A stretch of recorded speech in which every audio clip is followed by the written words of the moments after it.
नमस्कार प्यारे बच्चों, कैसे हैं आप लोग। मैं अजय बेनीवाल मैथ्स क्लासेस पर आप सभी बच्चों का हृदय से स्वागत करता हूं। प्यारे प्यारे नन्हे नन्हे बच्चे हैं आप। अभी अभी 10वीं पास कर 10th पास कर आए हैं और एक खुशी का माहौल हर घर में होगा।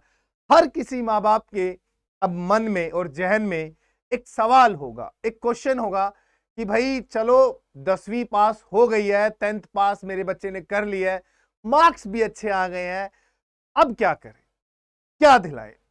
बुआ के बेटे ने ये लिया था, मामा के बेटे ने वो किया था, अच्छा वो वहां सक्सेस हो गया है, अच्छा उसका ऐसे कोई सी प्रोग्रामिंग में चला गया है, कोई बच्चा बाहर से चला गया है।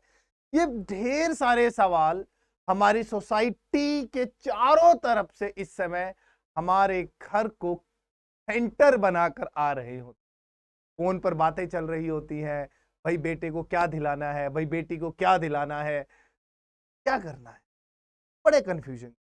और इन्हीं कंफ्यूजन की वजह से, रिश्तेदारों के दबाव की वजह से या कई बार पीयर प्रेशर के दबाव की वजह से बच्चा वो सब्जेक्ट ले लेता है जिसका या तो उसका मन नहीं करता पढ़ने का, और उसे जबरदस्ती वो सब्जेक्ट पढ़ने पड़ते हैं और 2 साल वो बहुत ही प्रेशर में अपने व्यतीत करता है। सोशल मीडिया बहुत ज्यादा बढ़ चुकी है, अवेयरनेस ज्यादा है। जब हम लोग पढ़ते थे ना, तो हमारे टाइम पर, मैं आपको जेन्युइनली बात बताता हूँ, हमारे टाइम पर थोड़ी वीडियो एंड तक जरूर देखना, सारे कंफ्यूजन दूर हो जाएंगे। Even not after 10th, after 12th जब आप करियर बनाने जाओगे ना, तो आज चुनी हुई स्ट्रीम, आज जो आप सब्जेक्ट्स लेकर 11th क्लास में बैठोगे, वही सब्जेक्ट 12वीं के बाद आफ्टर 12th आपके सारे रास्ते डिसाइड करता है। हम लोग, मैं बकायदा कॉम्पिटिटिव एग्जाम की प्रिपरेशन कराता हूं, तो बहुत सारे जब बच्चे आते हैं तो बस उनके दिलो दिमाग में एक यहां दिल पे बोझ रहता है, सर काश ये सब्जेक्ट में ले लेता तो आज मुझे इतनी प्रॉब्लम्स फेस ना करनी पड़ती। आज मेरे सारे दोस्त मुझसे कई कदम आगे हैं और मैं गुमसुम सा बैठा रहता हूं इन सब्जेक्टों को लेकर। तो प्यारे बच्चों, बड़े ध्यान से सुनना, मैं बहुत प्यारी बात बताऊंगा। जब हम लोगों का समय था ना, जब हम लोग स्कूल में जाते थे, तब ना एक सिस्टम होता था कि भाई अगर किसी बच्चे के 75% या फर्स्ट डिवीजन आ जाती है ना, उसको इंटेलिजेंट समझते थे। 10वीं क्लास बहुत इंटेलिजेंट समझा जाता था। 60% वाले बच्चे को एकदम, भाई हाँ अच्छा बच्चा है, तो भाई इसको साइंस दे दो। मतलब अगले को चाहे साइंस के बारे में कुछ ना बताओ, उसको साइंस दे दो। हाँ जी, जिस बच्चे के मार्क्स जो घसीट पसीट के पास हुआ है, 33% मार्क्स आए, 37%, 38%, 39%, 40%, 45%, मतलब हम लोग बात करें 50% तक, 50% तक अगर किसी बच्चे के मार्क्स है, 45 तक मान लेते हैं, 33 टू 45 तक मार्क्स है, तो उसको आर्ट्स दे दो, ये आर्ट्स के लायक है, ये हिस्ट्री पॉलिटी ज्योग्राफी में ही इसका जीवन है। आर्ट्स को इतना इतना नीचे माना जाता था हमारे टाइम पर कि आर्ट्स सिर्फ वो बच्चे लेते थे जो निकम्मे बच्चे होते थे, जिन्हें पढ़ाई लिखाई से कोई मतलब नहीं है, जिन्हें सिर्फ पास होना है। ठीक है जी, चलो 2 चीजें फिक्स हो गई। इंटेलिजेंट बच्चा कहां चला जाएगा जी? साइंस में। कमजोर बच्चा कहां जाएगा जी? आर्ट्स में। अब जिसको साइंस मिली नहीं और आर्ट्स लेनी नहीं, उसके पास एक ही ले देकर स्ट्रीम बचती थी, कॉमर्स। वो बेचारे बच्चे कॉमर्स में घुस जाते, इसके अलावा कोई बात होती ही नहीं थी। कभी कोई कैरियर काउंसलिंग नहीं हुई स्कूल में, कभी किसी टीचर ने बताया नहीं कि इन फ्यूचर इन सब्जेक्टों का यहां बेनिफिट होगा, इन सब्जेक्टों का यहां बेनिफिट होगा। किसी ने कोई गाइडेंस, बस भेड़ चाल में पढ़ते चले गए, पढ़ते चले गए। इवन इवन 12th के बाद जिनसे पढ़ा, स्कूल के टीचर ने कहा भाई जाओ कॉलेज में एडमिशन लो, बीकॉम ऑनर्स कर लो। ठीक है जी, बीकॉम ऑनर्स कर ली, बीए ऑनर्स कर ली, किसी ने बीएससी ऑनर्स कर ली, ग्रेजुएशन हो गई। अब जब ग्रेजुएशन के बाद, ग्रेजुएशन के रिजल्ट के बाद बच्चा बाहर आया ना, तो वो साइंस वाला भी वहीं खड़ा है, वो आर्ट्स वाला भी वहीं खड़ा है और वो कॉमर्स वाला भी वहीं खड़ा है, और तीनों एक दूसरे को देख रहे हैं।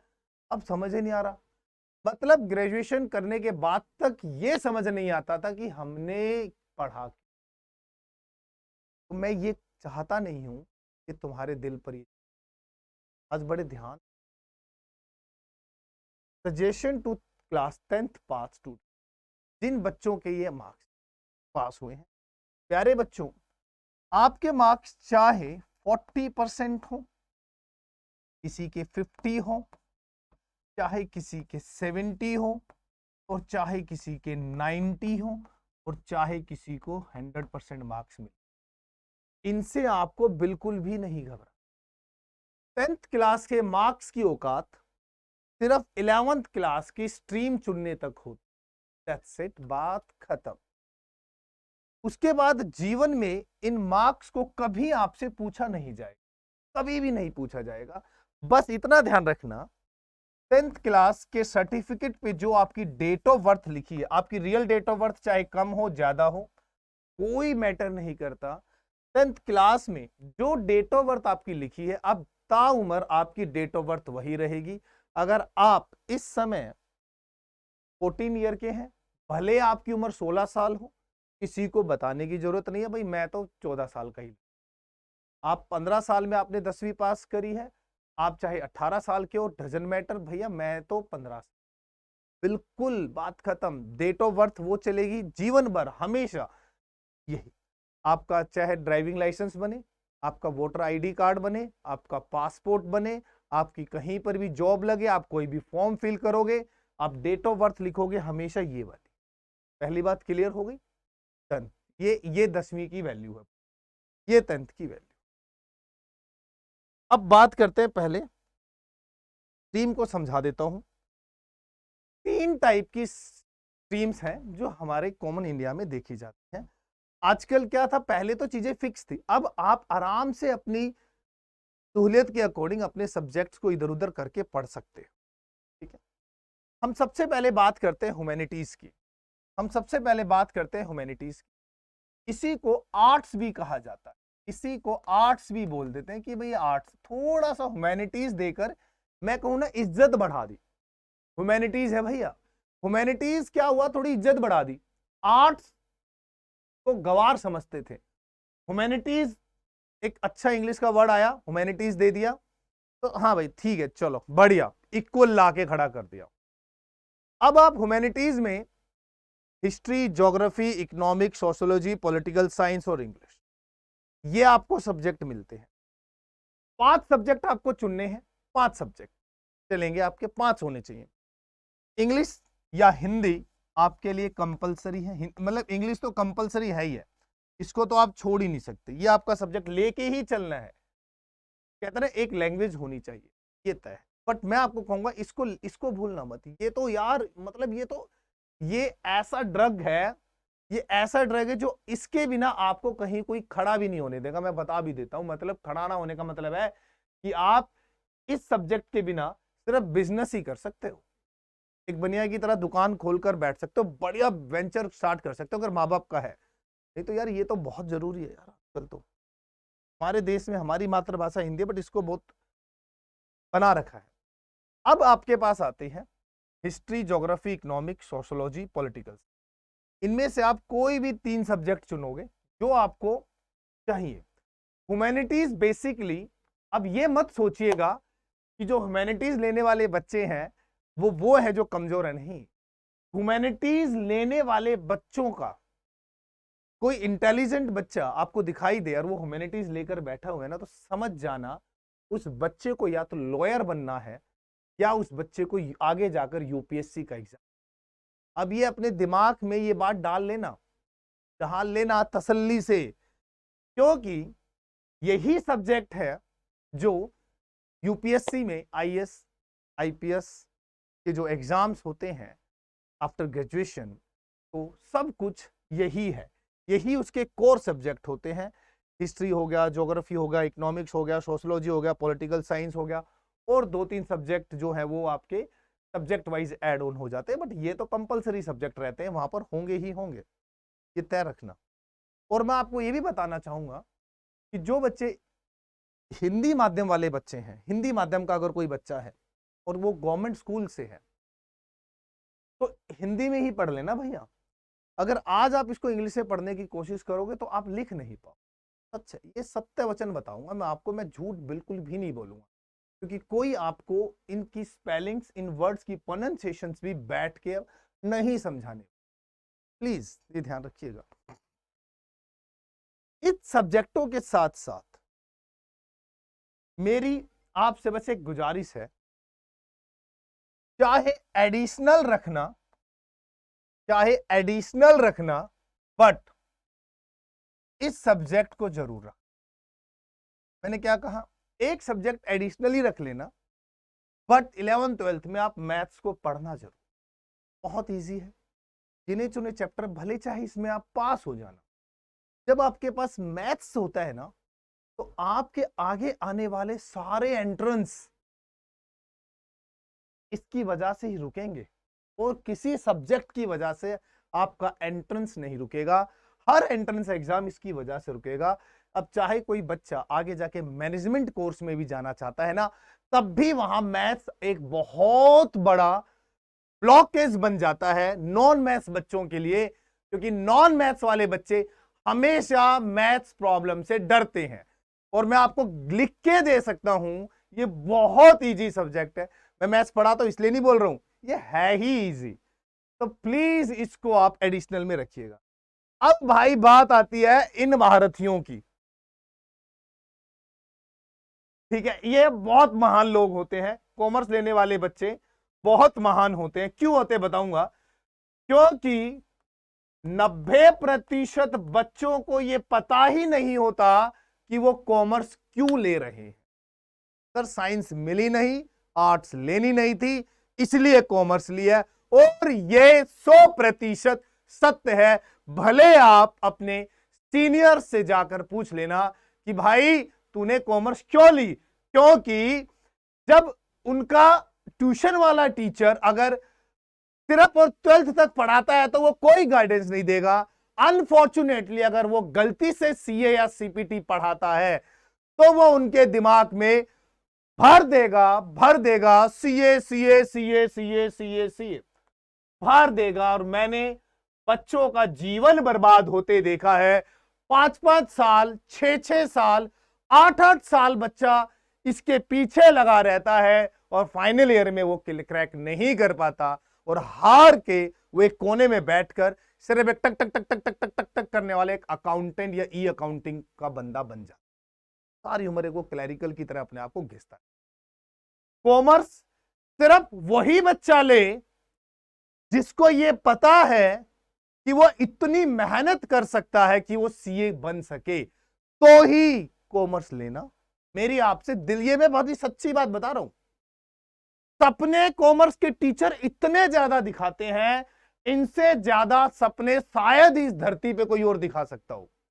कोई नहीं दिखाएगा कि दुनिया को कॉमर्स का बंदा चलाता है, पूरी इकोनॉमी को कॉमर्स के बंदे चलाते हैं। भैया ये सब झूठ है, ऐसा कुछ नहीं है, ऐसा कुछ नहीं है, कुछ भी नहीं है। बस एक बिजनेसमैन की जीएसटी फाइल में ऊपर नीचे इधर उधर लेन देन, इनकम टैक्स रिटर्न की लेन देन, दैट्स इट, बात खत्म, किस्सा समाप्त। ध्यान से सुनना। तो भैया मैं ये नहीं कहूंगा कि ये बुरा है ना, अरे बेहतरीन सब्जेक्ट है। बट आपको लगता है कि आप अगर इसी सब्जेक्ट में, भाई आपको उसकी 4-5 महीने नहीं की बात नहीं है, ये पूरे के पूरे 7-8 साल की बात है।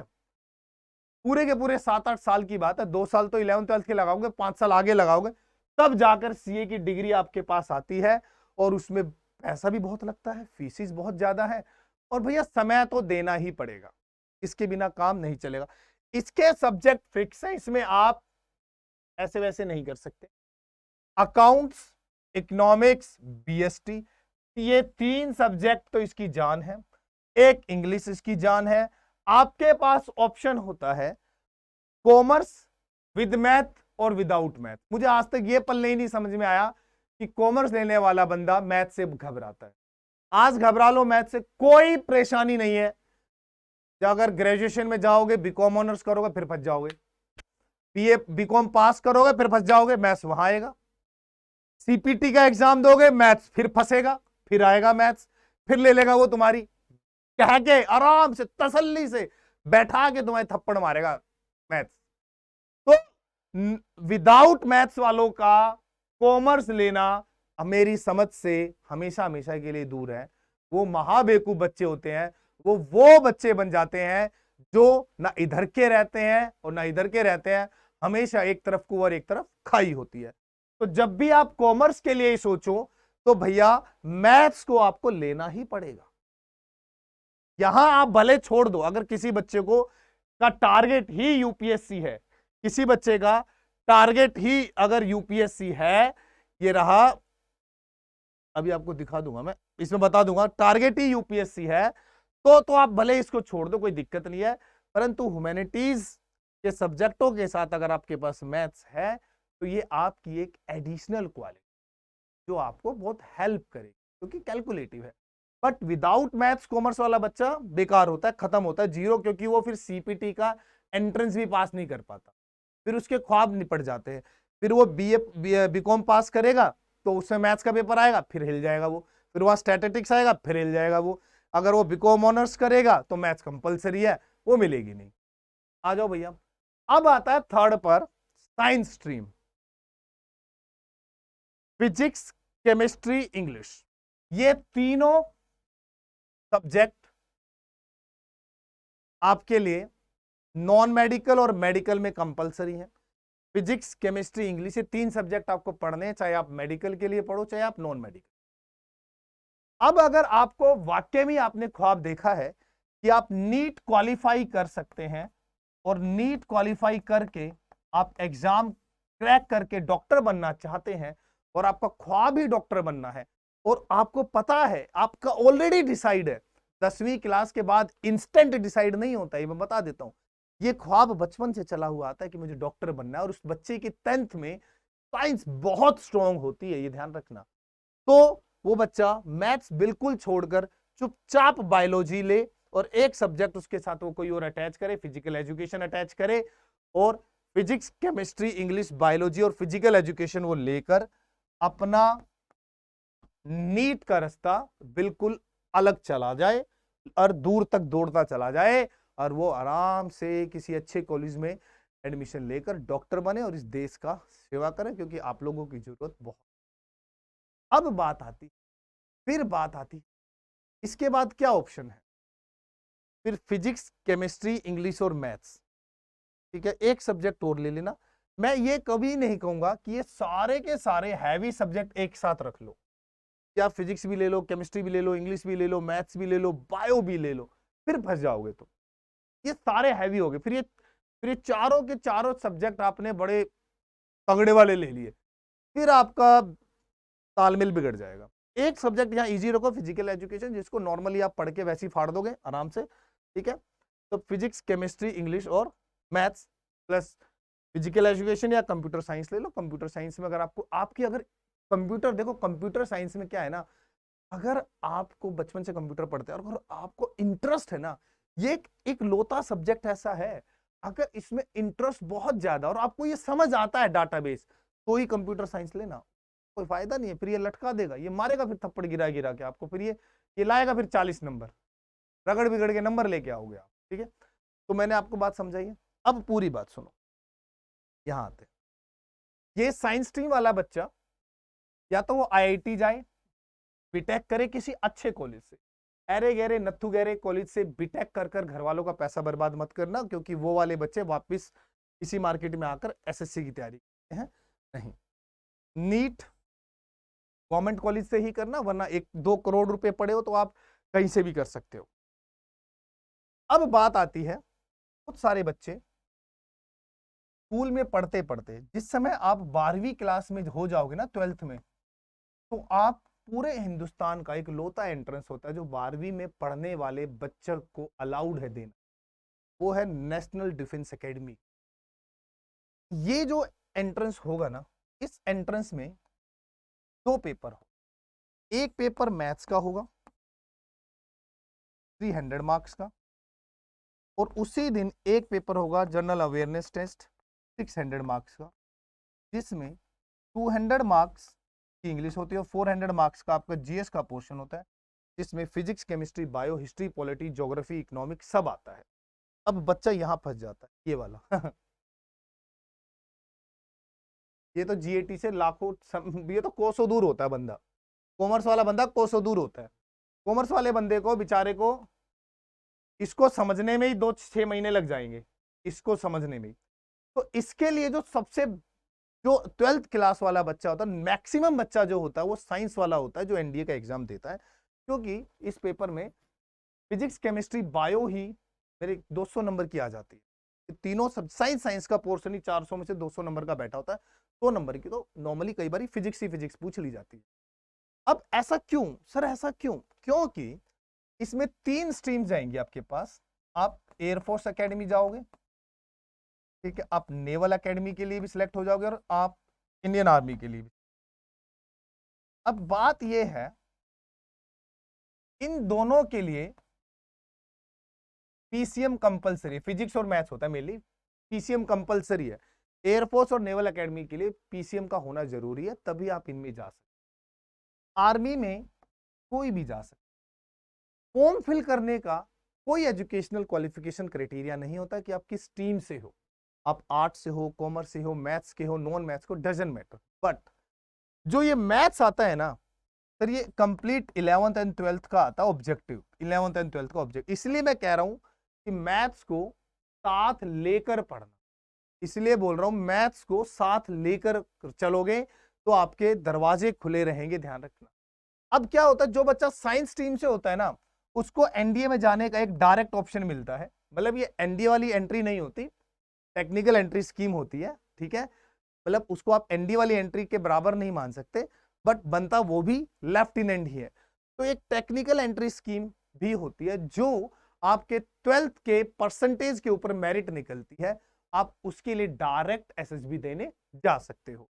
इसी के साथ साथ अगर किसी भी स्ट्रीम का बच्चा, अगर उसके पास एनसीसी का सी सर्टिफिकेट है, तो एनसीसी की भी टेक्निकल एंट्री निकलती है, डायरेक्ट एंट्री, कोई एंट्रेंस नहीं देना, सीधा एसएसबी देने जाओगे आप, ठीक है, तो भी आप लेफ्टिनेंट बन सकते हो। दूसरा, जो साइंस साइड का बच्चा होता है, जिसने जेई मेन का पेपर दिया है, और अगर उसका जेई मेन का पेपर क्लियर है, तो भी उसको डायरेक्ट एसएसबी मिल जाती है, तो भी उसको डायरेक्ट एसएसबी मिल जाती है। तो ये बात सुन लो, मतलब की बात यह है कि 12वीं में पढ़ते पढ़ते और 12वीं के पास होने के जस्ट बाद एक इतनी बड़ी अपॉर्चुनिटी ओपन हो जाती है आप लोगों के लिए, जो बाकी किसी और स्ट्रीम में ओपन होती ही नहीं है, किसी भी स्ट्रीम में ओपन नहीं होती है, ध्यान रखिएगा।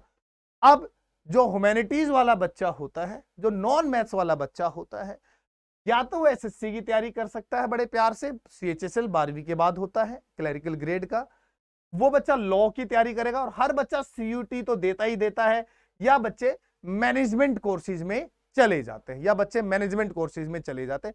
इसके अलावा ये वो है आफ्टर 12th जो आपकी स्ट्रीम को हेल्प करेगा, जिनको आपकी स्ट्रीम हेल्प करेगी कि आपका बैकग्राउंड क्या था, अब अपॉर्चुनिटीज क्या है।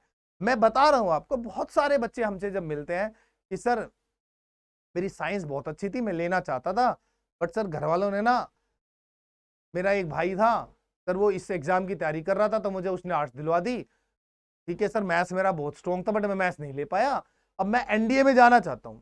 मैंने देखा है कि सर कोई भी बंदा फॉर्म भर सकता है। भाई नॉन मैथ्स वाला बच्चा लाखों में से कोई एक नगीना होता है, जो नॉन मैथ्स का नेशनल डिफेंस एकेडमी, वो एक्स्ट्रा ऑर्डिनरी ब्रिलियंट बच्चा ही होगा, रेदर देन नॉन मैथ्स वाला बच्चे के लिए तो बहुत बड़ा हर्डल है 11th 12th का मैथ्स कंप्लीट करना, वो भी मात्र 4 महीने में। नेक्स्ट टू पॉसिबल, मतलब इम्पॉसिबल है भाई, नेक्स्ट इम्पॉसिबल है यार, ऐसा नहीं हो पाता। एक्स्ट्रा ऑर्डिनरी बच्चा होगा करता। वो बच्चे कौन से होते हैं वो भी बता देता हूँ, जो ह्यूमैनिटीज लेके पढ़ते हैं बट इस सब्जेक्ट को साथ साथ पढ़ते रहते हैं। कॉमर्स वाला बच्चा जा सकता है, उसको थोड़ा एक्स्ट्रा एफर्ट देने पड़ते हैं जीएटी में, क्योंकि उसका मैथ्स और इंग्लिश यहां से निकल जाता है। साइंस वाले बच्चे के पास तो बहुत बेनिफिट होता है, फिजिक्स यहां पढ़ लेता है, केमिस्ट्री यहां पढ़ लेता है, इंग्लिश यहां पढ़ लेता है, ठीक है, ये कोर सब्जेक्ट पढ़ लेता है। उसके बाद हिस्ट्री पॉलिटी इजी आता है, कोई ज्यादा टफ नहीं होता, सारा गेम साइंस वाले सब्जेक्ट, जो टेक्निकल सब्जेक्ट है ना ये। इसलिए जो नॉन साइंस बैकग्राउंड वाला बच्चा होता है, वो इन टेक्निकल सब्जेक्टों में फंस जाता है। वो हिस्ट्री, पॉलिटी, ज्योग्राफी तो कर लेता है, बट उसके लिए फिर क्या होगा ना, सिर्फ एनडीए में जाने के बाद भी एक ही स्ट्रीम है आर्मी, वो सिर्फ आर्मी के लिए जा सकता है। अगर किसी बच्चे को फाइटर पायलट बनना है, किसी बच्चे का ख्वाब है, हमारा ख्वाब होता है, हमारे सपने होते हैं, यार मैं नेवल एकेडमी ज्वाइन करना चाहता हूँ, और बच्चा पढ़ रहा होता है कॉमर्स में, यार मुझे ना फाइटर पायलट बनना है, यार मैं देश का नाम रोशन करूंगा, मैं हवा में ऐसे उड़ूंगा जैसे परिंदे भी नहीं उड़ते, और पढ़ वो ह्यूमैनिटीज ले रहा होता है, क्योंकि पता ही नहीं होता 10th के बाद पढ़ना क्या है। बताने वाले टीचर्स बस आपको एक बात बता देंगे कि भाई मैथ जरूर होना चाहिए। यार ये मत सोच, मेरी आपसे गुजारिश, अगर आपको आफ्टर 12th बिजनेस में ही उतरना है तो आप कोई भी सब्जेक्ट ले लो, कोई फर्क नहीं पड़ता। पापा की, दादा की दुकान है, बैठना ही, हिसाब ही तो करना, रुतने ही तो, शाम में तुम बहुत तेज होते हो, बिना कैलकुलेटर के तुम लाखों का हिसाब जोड़ देते हो। अगर फैक्ट्री संभालनी है तो फिर इससे बढ़िया कुछ नहीं है, फिर तुम्हें इकोनॉमिक्स का, अकाउंटेंसी का, बिजनेस का ज्ञान होना चाहिए। बट अगर फैक्ट्री नहीं है, बिजनेस नहीं है, और अब क्या करना है, अब इधर आ जाओ, या तो ये ले लो और या ये ले। और सर ये मत सोचना को पढ़ना नामुमकिन है, सर इसकी ट्यूशंस के पैसे जेब में नहीं है। मेरी भतीजी अभी मार्क्स आए, 93% मार्क्स आए हैं। मैं आपको मैथ्स के लिए क्यों बता रहा हूं, उस बच्चे की गांव के ही, मतलब मेरे रिलेटिव्स हैं, किसी लड़की के पास फिजिक्स, केमिस्ट्री, इंग्लिश, मैथ्स और बायो 5 सब्जेक्ट, इंटेलिजेंट थी, 6% मार्क्स आए थे उसके। उसने गाइडेंस दे दी उस बच्ची को, 10th क्लास में भी सी गॉट A+, 90 अराउंड मार्क्स थे उसके। उस बच्ची को गाइडेंस दे दी कि ना एक काम कर, तू ना मैथ्स छोड़ दे, मैथ्स और बायो सब्जेक्ट दोनों हैवी हो जाएंगे। उस बच्ची का मैथ इतना बढ़िया था 10th क्लास में, अल्टीमेट बच्ची थी वो। उसका मैथ्स हटवा के उसको बायोलॉजी के साथ फिजिकल एजुकेशन की गाइडेंस दे दी, और वो बच्ची सेल्फ स्टडी से फिजिक्स, केमिस्ट्री, इंग्लिश, बायोलॉजी और फिजिकल एजुकेशन में 93% मार्क्स लेकर आती है सीबीएसई बोर्ड, जिसके 98 मार्क्स आए हैं फिजिक्स में, जिसके 92 मार्क्स आए हैं केमिस्ट्री में, जिसके बायोलॉजी में मार्क्स आए हैं 80। समझ रहे हो मेरी बात को? अब क्या है, अब जब वो उस बच्ची ने मेरे से बात करी, जब मुझे पता चला, अब वो मैं इसे समझा रहा था, अब उसका ख्वाब क्या था, वो एक दो मूवी आई बीच में, वो देखी और उसने अपने पूरी फिजिकली हेल्थ चेक करी, हाथ बिल्कुल सही है, घुटने नहीं, नोक नीज नहीं मिलती, फ्लैट फुट भी नहीं है, पसीने भी नहीं आते, फिजिकली बिल्कुल फिट है, बच्चे की हाइट भी अच्छी है, 5.5 फुट हाइट है। अब उसका ख्वाब है तो चाचा जी मुझे तो ना एनडीए की तैयारी करनी। सब्जेक्ट तो तेरे पास में आई नहीं, जब मैंने बोला तब तूने सुनी नहीं, इसका तो बड़ा हैवी पड़ जाएगा। अब वो एनसीईआरटी खरीद के लाई है, और उसको मतलब मैं करूं इतने एक्स्ट्रा एफर्ट देने पड़ेंगे कि जहां एक मैथ्स वाला बच्चा दिन के 2 घंटे मैथ्स पढ़ता है ना, उसकी फटके हाथ में आ जाती है एनडीए का एंट्रेंस पास करने में, पूछ लेना। तो एक नॉन मैथ्स वाले बच्चे को 6 घंटे देने पड़ेंगे डेली के मैथ्स को, तब तो उसे बेसिक समझ। तो इसीलिए मेरी आपसे गुजारिश है, चाहे आप ह्यूमैनिटीज लें, चाहे आप कॉमर्स लें, चाहे आप साइंस लें, आप मैथ्स को साथ जरूर रखें, मैथ्स को साथ आप जरूर रखें। और एक गुड न्यूज मैं आप सभी को दे देता हूं कि इस सब्जेक्ट से आपको बिल्कुल भी घबराने की जरूरत नहीं है। मैथ्स, इस सब्जेक्ट से आपको बिल्कुल भी घबराने की जरूरत नहीं है, कोई फी पे नहीं करनी है इस सब्जेक्ट की। अगर ट्रस्ट करते हो, अगर आपको ट्रस्ट है और आप लोग चाहते हैं, आप चाहो या ना चाहो, बट मैं आपका भाई अजय आप सभी को बिल्कुल free of cost complete 11th maths live और वीडियो फॉर्म पे YouTube पर पढ़ाने वाला, मैं बस रिजल्ट का वेट कर, एब्सोल्युटली फ्री रहेगा, कंप्लीट एनसीईआरटी, एक एक question with every example, plus जो प्रीवियस ईयर के क्वेश्चंस थे वो सब कुछ पढ़ाऊंगा। बस तुम विश्वास के साथ पढ़ना। मैं दावा करता हूं मैं मैथ्स में कोई तकलीफ आपके साथ होने ही नहीं दूं। तो भाइयों, बात है इतनी सी कि चुनना क्या है, क्या लेके जाओगे, ह्यूमैनिटीज, कॉमर्स, साइंस, चॉइस आपकी है। ठीक है, जय हिंद। वीडियो को शेयर जरूर कर दीजिएगा, आपको पसंद आई तो वीडियो को लाइक और कमेंट जरूर करके बताइएगा, और अपने सभी गांव के रिश्तेदारों के, पड़ोसियों के सभी बच्चों को, माँ बाप को ये वीडियो जरूर दिखाना कि इतना क्लियर हमें समझा दिया। बेटे, इस चीज के समझाने के लोग बाग कई कई हजार रुपए ले लेते हैं। अभी 10वीं के बाद माँ बाप बैठेंगे ना, 5-5 हजार रुपए सेशन के होते हैं। तुम्हारे भाई ने फ्री में पढ़ा दिया तुम्हें। चलो bye, love you, take care, God bless you, जय हिंद।